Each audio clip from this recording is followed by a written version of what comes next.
Alright, welcome back to my YouTube channel. I'm Andy's Vlog. Ito, napakainit mga kaibigan. Good news! Nako, dumating na ho ang inyong pinakahihintay. Ang imbestigahan itong tinatawag na napakaraming binawian ng buhay. Talagang ito ba ay nanlaban o sadyang pinaslang dito po sa usapin ng drug war sa panahon ho ng panunungkulan na dating Presidente Digong at panahon po ng PNP chief nitong si Senador Bato. Sa madaling salita, ito po ay tinawag na tukhang kumpirmado. Iimbestigahan na ho diyan sa Kongreso sa komite ho ni Representative Bini Abante. Naku po, magandang balita ito mga kaibigan. Marami po ang mag-aabang dito at talaga namang kaabang-abang at kapaki-pakinabang at marami dito hong matutuklasan. Iyan po lahat at marami pang iba ang ating tatalakayin. At kung bago pa lang po kayo sa aking maliit pa na YouTube channel, inaanyayan ko po kayo. Please subscribe. Sabay-sabay po nating i-like ang video na ito kung nagustuhan nyo po. Palakpakan muna tayo. Pampagana. Shoutout po sa lahat. Nako. At heto na nga. Marami po ang natutuwa. Marami po ang ngiti ay abot hanggang puno ng tainga. Sapagkat ito po ay usapin ng hustisya.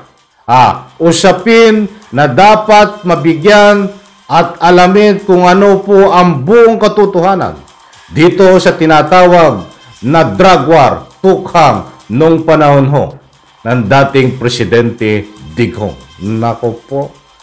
Kumpirmado. Magsisimula po ang hearing ngayon darating na May 22. Diyan po sa Kongreso sa pamumuno ng komite ni Representative Bini Abante. At sino ba ang mga membro nito? Ibibigay ko po sa inyo sa next vlog natin kung sino mga membro ng komite ni Representative Bini Abante. At nakasaad nga ho doon sa kanilang press conference ay inilatag kung bakit dapat at napapanahon na para imbestigahan itong drug war at EJK killings na tinawag na tukhang. Naku po, kaabang-abang ito. Mga kaibigan, hindi bali ho tayong mabala basta't kapaki-pakinabang at kapakanan ng taong bayan. Yan po dapat. Ang ika nga po'y paraan at dapat imbestigahan. So bago po tayo magpatuloy, tayo po ay nagpapasalamat dito po sa mga congressman na ito na ubod o nang gagaling. Hindi lang ho pansariling interes ang kanilang ginagawa. Wala po tayong nakikita sa kanila na pansariling interes, political interest, wala ho. Karapatan po nila mag-imbestiga. At dito sa kanilang iimbestigahan ho ay kapaki-pakinabang. Nako po, palakpakan po natin sila. Mga kaibigan, suportado po natin. Taas noo na sumusuporta po tayo dito sa pag-iimbestiga dito sa EJK killings, drug war na tinawag na tukhang nung kapanahonan po ng dating Presidente Digong. Inuulit ko, taas no, sinusuportahan ko po ito.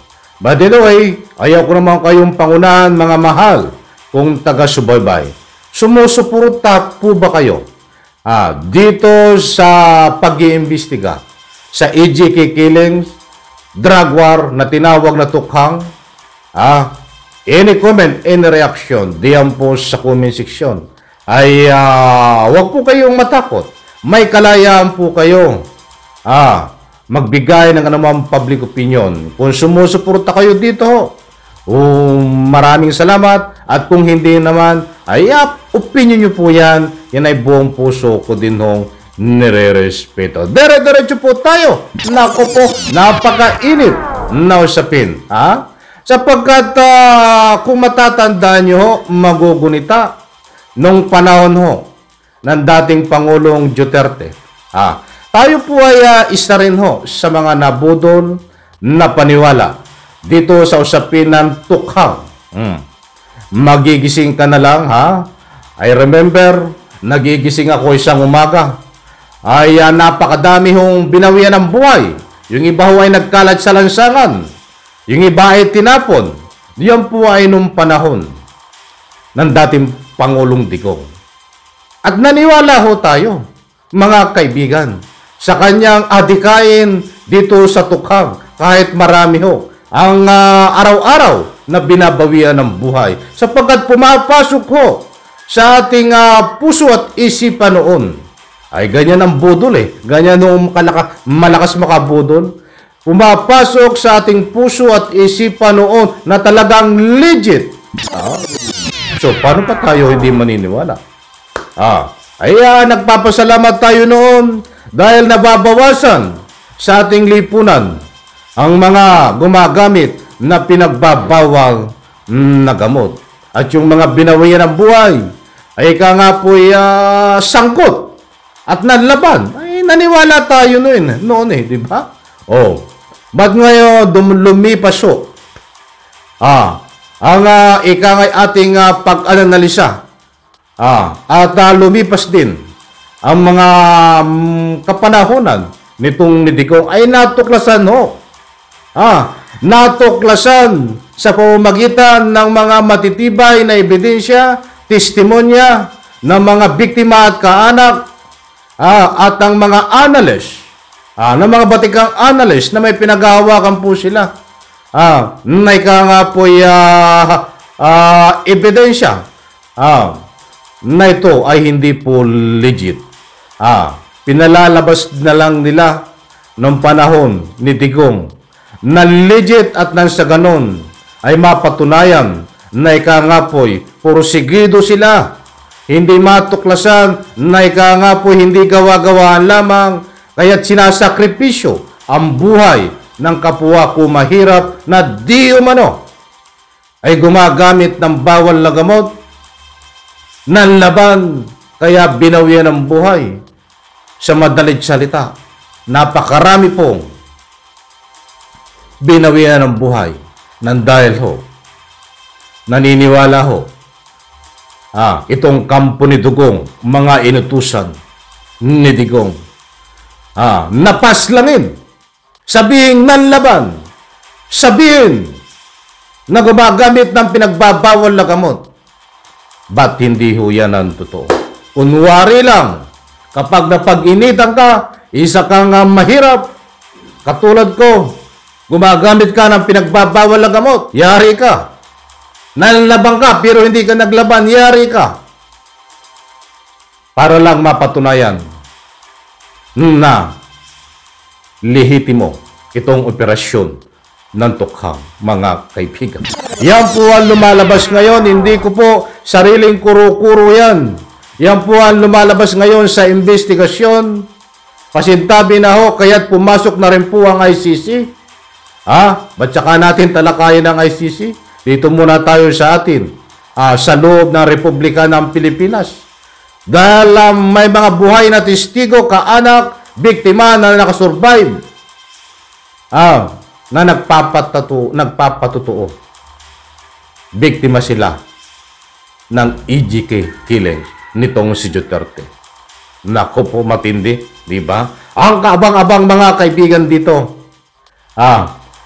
ay ipapatawag sa Kongreso itong mga resource person, mga biktima, testigo, at siyempre, hindi pwedeng hindi ipapatawag sa Kongreso itong dating Presidente Digong. At siyempre, hindi rin pwede. Hindi ka makakaligtas. Senador Bato na dapat sumagot ka din diyan sa Kongreso.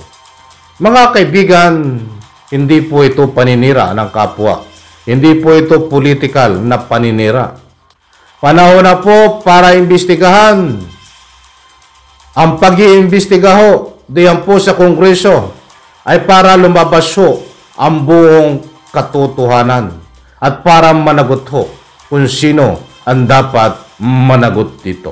Hindi po tayo tutol na ikangaoy kung may namatay, may napaslang, ay isang adik. Wala po, hindi po tayo tutol dyan. Ba't ang problema ho, ang lumalabas ho dito, ay hindi po tunay.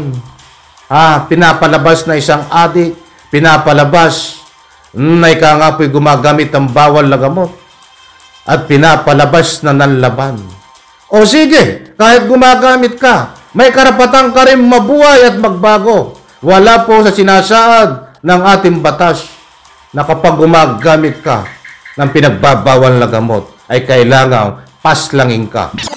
Naku po, mga kaibigan, napakarami po ang mahalongkat dito. Dahil maraming pinaslang, may pinaslang din ho ng mga politiko na di umano ay sangkot sa droga. Batang-bata yan ni Digong noon. Kaya kung bakit pinaslang ay sangkot sa droga. Ba't may lumalabas ho? Nito sa mga investigasyon. Pinaslang sila dahil mayroong para hindi sila makapagsiwalat ng buong katotohanan. Pinaslang sila para protektahan itong ikangapoy kung ano man ang mayroon si Digong at kinalaman sa droga. Alam ko po, nakuha nyo ang gusto kong ipunto. Gusto kong suluhin sa ating Republika ng Pilipinas at tayo pakantahin ang mga napaslang na matataas na opisyal. Pumapasok din po doon. Siyempre, pag may kompetensya ka sa negosyo. Di ba? Ito na lang ho, mga kaibigan. Si Mayor Espinosa. Hindi natin kinukwestiyon kung bakit siya sangkot. Ang kinukwestiyon po dito, nasa loob ng kulungan, sinisilbihan ng warrant of arrest ng laban.